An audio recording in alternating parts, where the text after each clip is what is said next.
Hi everyone, my name is Millie Wright. I'm the author of Malika's First Rainbow Adventure. I've been a teacher for many years. I'm now a Senko and a Reiki healer and an energy worker. So I have lots to offer. If you do like this channel, please subscribe, like and share with your friends. This channel is to support the book and to give advice to professionals and parents.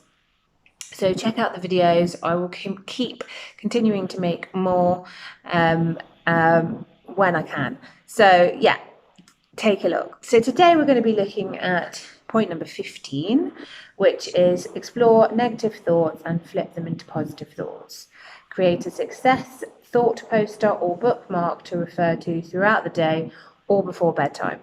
So what will this look like in your classroom? If you're a therapist, you can use this on a one-to-one basis. If you're a TA, you can use this as a one-to-one basis. If you're ELSA support, you can use this too as part of your program. So if you're a parent, you might want to have a look at this, but I will also try and put some more videos together, as you might decide that actually those home videos are better for you. So let's start. What will this look like in your classroom? So you've read the book, okay, you've looked at Rabbit's thoughts that are coming up when Malika meets him by the river, and he's feeling quite anxious, and actually his thought patterns are creating this emotion, so you can talk about that. Now, what I do when I deliver a lesson on thought patterns is I will have two coloured pens for my whiteboard, and I will put a line down the middle of my whiteboard. On one side I'll have some empty balloons, and on the other side I will have some empty balloons. Obviously one set of balloons will be in one colour, the other set of balloons will be in the other colour. And you're modelling, okay, so you're modelling what the children are then going to do. So what you start off with is by saying to the children, what thoughts come up for you that may be intrusive if your children are a lot older, but some that feel that are negative. They might be put downs, where you're putting yourself down. There might be thoughts that are a bit unruly that keep coming up a lot for you. So what are these thoughts? Now be prepared, because some children do come out with things like, I wish I was dead, or some really, it's, you've got to be prepared. Okay. These things do come out, and you might decide that actually, because of this child, and this child, and their background, they might need some extra therapy, or they might need some support down more of a serious mental health route.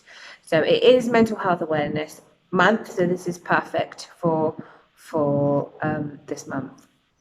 So you would ask these questions, the children would feed back. So they would say, okay, I can't do this, and I'm rubbish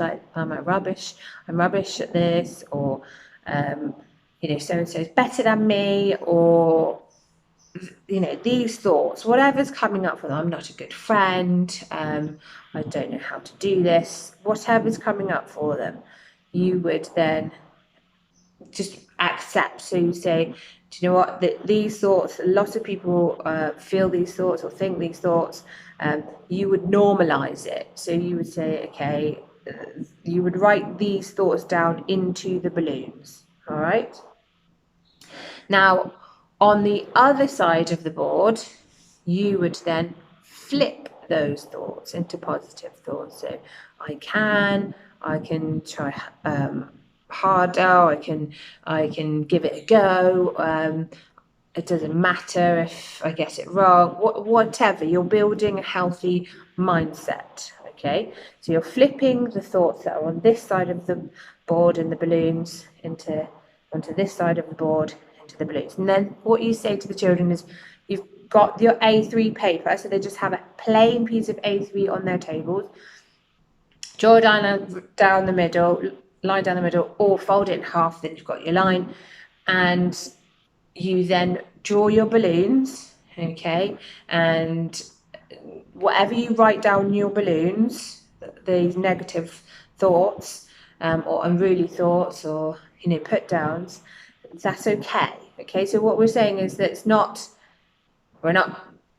these aren't bad thoughts or anything like that. We are accepting that this is how we feel at the moment. This is how we're thinking at the moment. That's fine. That's everyone goes through this. Okay, you're normalizing.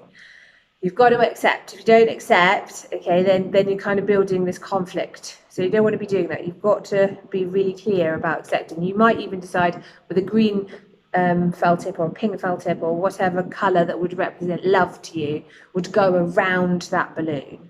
Okay, so you've really got to we accept this, all right?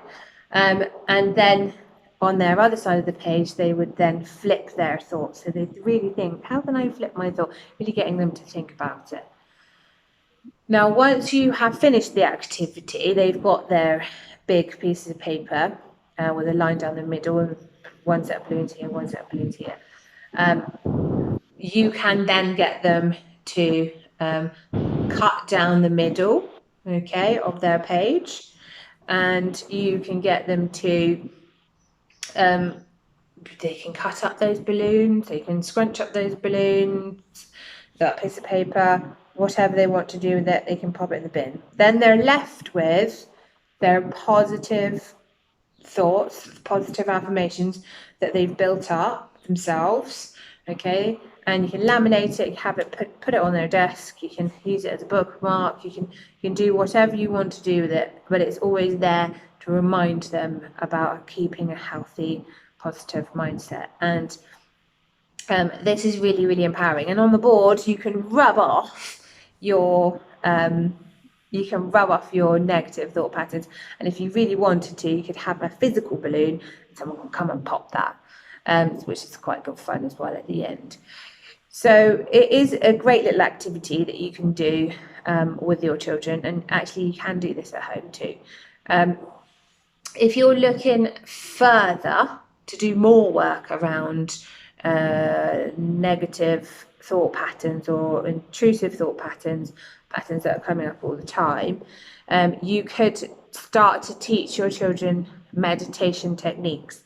So for example, you could imagine that they've got a blue sky, and that's quite a typical one. So you've got your blue sky, and then as your thought comes up, you notice it and you put it into a cloud and you put a bit of a love lining around it and you let it float off, and you just keep doing that with the clouds coming into the sky and the thoughts coming into the clouds, love lining and then letting it go. Now you might find that some children go, well, I can do that because I couldn't imagine that. Okay, there might not be visual learners. Okay, so it might be that they need auditory. They might need like an auditory meditation. So you can still take them through it. Say, okay, can you hear your thoughts coming up? Because some people hear the thoughts.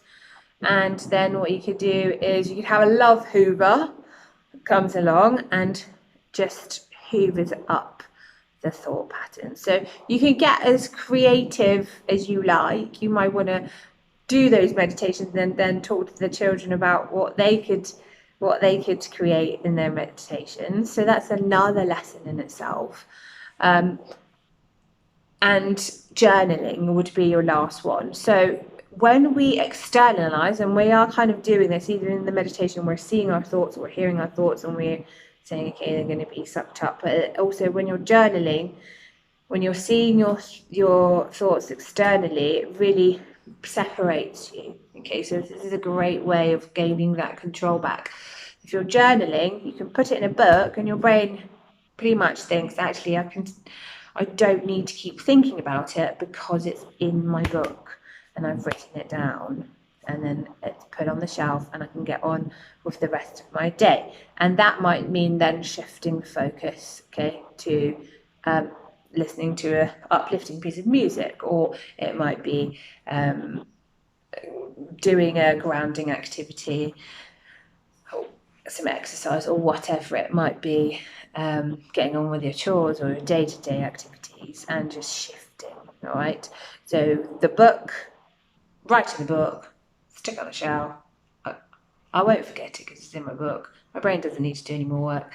And that's kind of where we are with controlling the thought patterns. So I think everyone needs a bit of support with controlling their thought patterns, and I hope this really helps. Please like, subscribe, share the YouTube channel. I'm putting this on Malika's First Rainbow Adventure Facebook page, so please like it, and please comment below to let me know what you think about these videos. Are they helpful? Are they bringing anything to your sort of professional journey? Are they helpful? Do you already know this stuff? You might already know, you already might be doing these activities in your classroom. That's cool too. Is there anything else that you are using that you could share with others that you might want to comment in below as well? So Mental Health Awareness Week. Let's keep plugging away and supporting each other, and buy the book if you haven't bought the book. It will, really help your children, children that you're working with, young adults, and even yourself if you need some of the activities in the book. So take care of yourselves, and I look forward to hearing from you.